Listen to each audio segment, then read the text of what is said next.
I had an opportunity to stand at 4th and Walnut a few times, but I went there one time when I was down visiting the place where all of Thomas Merton's books are, the archives there at Bellarmine College.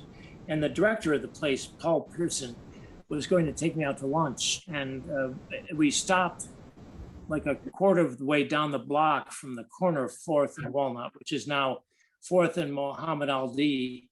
And as we stopped there, he said, well, I'll leave the car running. You just jump out and walk down there, check it out and come on back and we'll go on to lunch. And it felt like a sort of a random approach to an iconic place. And so I stepped out of the court somewhat self-consciously, but headed down there. And as I walked down the street, on the left-hand side, immediately my attention was taken by some people we would call street people, possibly homeless, in a step-back store, an old store closed, with the hollow out for the entranceway with display windows on either side. And in that group was a woman who looked at me and I looked at her as I tried to continue to go towards the block, the corner, which is maybe just another 150 feet. Well, she fell in step beside me. And all of a sudden the journey became a little more complicated. Now all of a sudden, I don't know where Paul Pearson was and I wasn't thinking about him. I wasn't thinking about lunch. I was a little self-conscious about this woman walking beside me. And we got to the corner at almost the same time. And I sort of turned to her, realizing that she was looking for something. She said, do you have anything you could give me? And I said, I'm sorry, I don't. I didn't have a son on me. And I said, my name is Dan and I could give you a blessing. I'm sorry, I don't have any money. And she said, well, my name is Anita and I can't write or read, but I can pray and sing. And she sang a song for me, over me there at 4th and Walnut. Wow. And I said a blessing over her. Now that experience could have been a whole pile of different things, but that was that experience. And without comparing it to anyone you have, I would invite you to know that you've probably been to 4th and Walnut in your life already. It may have not been 4th and Walnut, it may have not been 4th and Muhammad Ali, it may have been down the corner, may have been when you carried the garbage out the other night. When was the last time the sky full of stars caught you off guard? And you barely knew where you were because something else caught your attention. All of a sudden, you weren't thinking about how you were standing or if you were standing anywhere, you were just there. Thomas Merton, when he was still a teenager and in London, a young man who grew up with a little bit of faith in his background from one side of his family, but primarily artists. His dad was an accomplished artist, his mom was an artist. There's literary people in the background, and he was off to Rome on his own and wandering around there. And in his trip to Rome, was struck by some of the places. And I want to read just a little bit from what for me is a seminal experience in his life. I don't know how often it's alluded to, but for me, it's very significant and very important. Things were going on as they usually did for me, but after about a week, I don't know how it began, but I found myself looking into churches rather than into ruined temples. So we already hear something going on in him, and he's discriminating between temples and churches already. Perhaps it was the frescoes on the walls of the old chapels, ruined too, at the foot of the Palatine, at the edge of the Forum. And he goes on. From there, it was an easy step to St. Cosmas and Damian, across the Forum, with a great mosaic in the asp of the Christ coming in judgment in the dark blue sky, with a suggestion of fire in the small clouds beneath his feet. The effect of this discovery was tremendous. All of the vapid, bored, semi-pornographic statuary of the empire, what a thing it was to come upon the genius of art, full of spiritual vitality and the earnestness and power, an art that was tremendously serious and alive, eloquent, urgent, and all that it had to say. And it was without pretentiousness, without fakery. It was not theatrical. In its solemnity, it made all the more astounding by its simplicity, by its obscurity. Talks about the architectural and liturgical splendor of the place, he said, which I could not even begin to understand, but which I could not avoid guessing, since the nature of the mosaics themselves and their position and everything about them proclaimed it aloud. You might just feel if you've ever passed a painting or an artwork or a tree or a person. The very vision spoke to you. I was fascinated by these Byzantine mosaics, and I became haunted by the churches where they were to be found, and as an indirect consequence of all the other churches that were more or less the same period. And thus, without knowing anything about it, I became a pilgrim.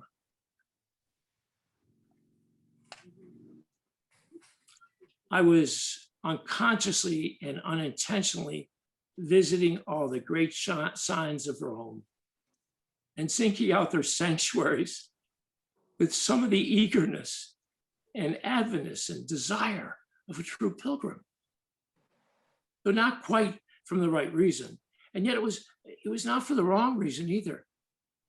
For these mosaics and frescoes and all the ancient altars and thrones and sanctuaries were designed and built for the instruction of the people who were not capable of immediately understanding anything higher. And now, for the first time in my life, he goes on a little bit later, I began to find out something of who this person was, this man called Christ.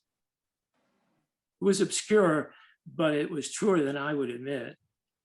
But it was in Rome that my concept of the Christ was formed. It was there that I first saw him, whom I now serve as my God, my King, and who owns and rules my life. What we have in the beautiful passage that Patricia offered us and the simple one I offered you is the capacity of our senses, not our reasoning, though that's wonderful, not our minds, and they're great, but our ability to see and smell and be somewhere and have that which is there speak to us. There's obviously a radical vulnerability in that. Merton grew up somewhat biased against religion, and yet all of a sudden he's wandering around looking at mosaics, he's looking at frescoes, he's seeing altars, he's, as he names it there so beautifully, and it brings me to tears, he became a real pilgrim. And knowing many of you, but some of you well, I'd say you've been pilgrims all your lives. And we're looking and we're trying to see. And I think that's what Thomas Merton offers us in himself. And that's a model of someone who journeys in life looking and seeing, hungry for what is here. It would be easy to say, well, to see what is here that is true. And that's true, but I want to use it in the realm in which our friend Bonaventure would use it, and then maybe let it go and see where this goes into reflection. See, Bonaventure talks about the bonum, the good and the true and the beautiful as almost one. And the sense of beautiful in Bonaventure is huge. And I think that's what we have here in Merton.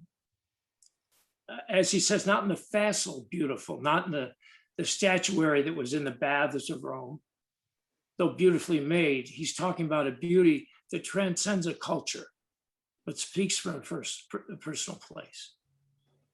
And then it wouldn't have had to typify Christ, but this blew his mind because it did. And he never thought or seemed to think or sense or feel this one called Christ until he looked up.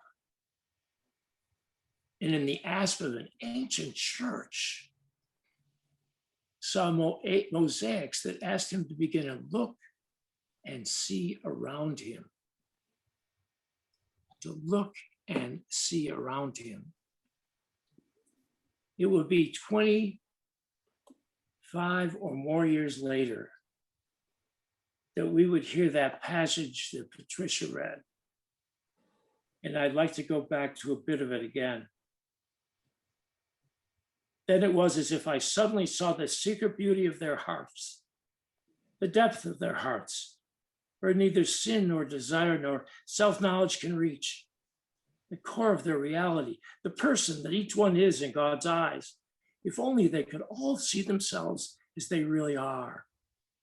If only we could see each other that way all the time, there would be no more war. He goes on so beautifully again as Patricia helped us here. And then the closing line is so powerful in that at the next chapter, next paragraph. It is as if everybody, and if we could see, we would see these billions of points of light coming together in the face and the blaze of a sun that would make all the darkness and cruelty of life vanish completely. I have no program for the seeing. It is only given. But the gate of heaven is everywhere. One of the beauties of Zoom is we get to sit before each other's visions tonight. You know, we barely know that everybody else in the room can see us.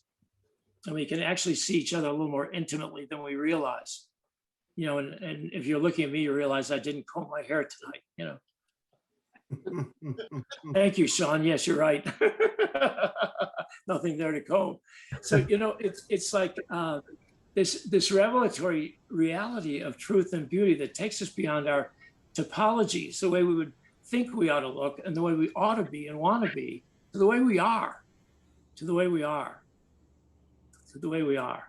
And that's the great Christ that emerges for Merton there, and then that Christ that wouldn't let him go.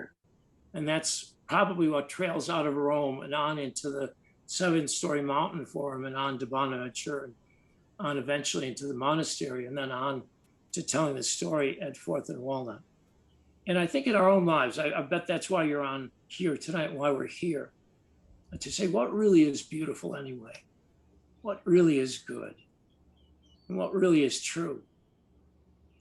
And one of the great lines in the world is not keep it simple, stupid, but keep it simple, sweetie. And I think to keep it simple is to realize they're all one and they emerge from every one of us. And what emerges in all of us is what Merton began to see in the world after seeing it in an ancient asp of a church. You know, and great art will do that to us, but other great things will too. When we're so struck that we begin to see not it as it was, but as it truly is in each of us. Beauty shining forth in matter. And we hear that especially in Bonaventure. We hear that in Irenaeus. Maybe the last line ought to be, and then any sharing, Mike, we do after this is really beautiful. From a line from, because Merton mentions justice in here and the issue of justice once or twice, and his whole 4th and Walnut leans into that. And of course, my encounter with Anita was a self-consciousness around issues of justice in our culture. St. Bonaventure said that justice is the returning to its original beauty, that which has been deformed. The original, returning to its original beauty, that which has been deformed. Can you only imagine if we walked around realizing that and had that sort of hope about each other? Broken down as I am, that there is a beauty in me yet to emerge.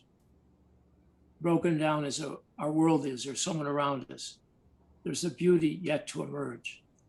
And we all know how that emerges. It emerges by love, because love calls out the best in one another, calls out the beauty, the truth, because love is what makes us one.